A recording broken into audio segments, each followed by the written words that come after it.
प्रिय छात्रों, नमस्कार। आज हम आपको डिफरेंस इक्वेशन से संबंधित एक प्रॉब्लम सॉल्व कर दिखला रहे हैं। आज की प्रॉब्लम है solve the difference equations yk minus yk minus 1 minus yk minus 2 is equal to 0। आपको ये एक डिफरेंस इक्वेशन दी गई है, इसको सॉल्व करना है। सॉल्व करने का मतलब ये है कि इसके डिपेंडेंट वेरिएबल जो है या जो न्यूमेरिक फंक्शंस है यहाँ पर yk, उसकी वैल्यू निकालनी है। तो देखिए, सबसे पहले तो आपको ये जानकारी होना चाहिए, ये जो हमारी डिफरेंस इक्वेशंस है वह लीनियर है, होमोजीनियस है और विद कांस्टेंट कोफिशिएंट्स है। लीनियर इसलिए है कि न्यूमेरिक फंक्शंस जो यहाँ पर हैं yk माइनस 1 और yk माइनस 2, इनकी सभी की पावर 1 है, इसलिए ये लीनियर है।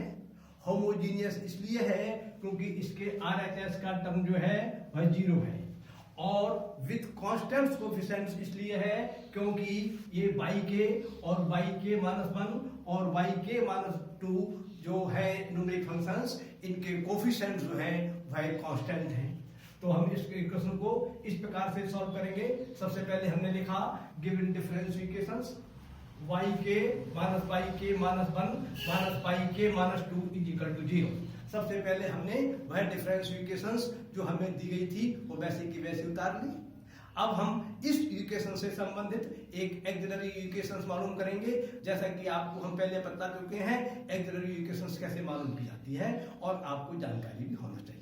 तो इस इक्वेशन से संबंधित जो ऑक्सिलरी इक्वेशन बनेगी वो बनेगी m की power 2 minus m minus 1 is equal to 0। आपके ये जो ऑक्सिलरी इक्वेशन बनी है इसके आपको रूट्स निकालने हैं। ये दो घातांक का समीकरण है, इसलिए LHS के हम फैक्टर करके निकालेंगे, या तो इसके रूट्स या इसके हम अगर फैक्टर नहीं होंगे तो श्रीधराचार्य के सूत्र से निकालेंगे। क्योंकि LHS के फैक्टर्स नहीं होंगे इसलिए इसको सॉल्व करने के लिए हम श्रीधराचार्य का सूत्र का प्रयोग करेंगे, जो इस प्रकार से है। यदि आपकी दो घातांक समीकरण quadratic equations am² plus bm plus c बराबर 0 के रूप में लिखी है। यहाँ पर m जो है वो अज्ञात राशि है, अननोन है, जिसकी हमें वैल्यू निकालनी है। तो m की वैल्यू निकालने का फार्मूला होता है minus b plus minus under root b square minus 4ac/2a।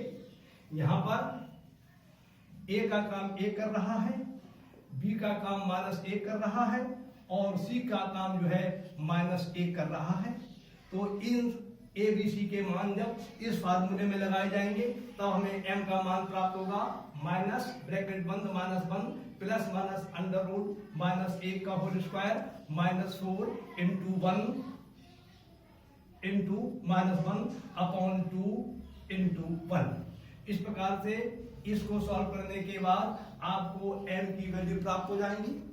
तो s को सॉल्व करने के बाद m की वैल्यू प्राप्त होती है m is equal to 1 plus minus under root 5/2। इसको हम इस प्रकार से भी लिख सकते हैं 1 plus under root 5/2 comma 1 minus under root 5/2। तो हमने लिखा roots of auxiliary equations are 1 plus root 5/2 और 1 माइनस रूट 5/2। ये रूट्स जो हमारे ऑक्सिलरी इक्वेशंस के निकल के आए ये हमारे रियल हैं और नॉन रिपीटेड है, इसलिए इसका सॉल्यूशन लिखा जाएगा solution of the given difference equations is equal to yk is equal to c1 bracket 1 plus under root 5/2 का होल की power k plus c2 into bracket 1 minus under root 5/2 की whole की power k। यहाँ पर जो है हमारा independent variable जो k है और न्यूमेरिक फंक्शंस कहिए या आप डिपेंडेंट वेरिएबल कहिए, ये yk है जिसकी हमें वैल्यू निकालनी थी। इस प्रकार से ये प्रॉब्लम हमारी सॉल्व हो जाती है। आप समझने का प्रयास कीजिए, आपकी समझ में आ जाएगा। अब ये प्रश्न पूरा होता है, मैं अपनी बात समाप्त करता हूँ। नमस्कार, धन्यवाद।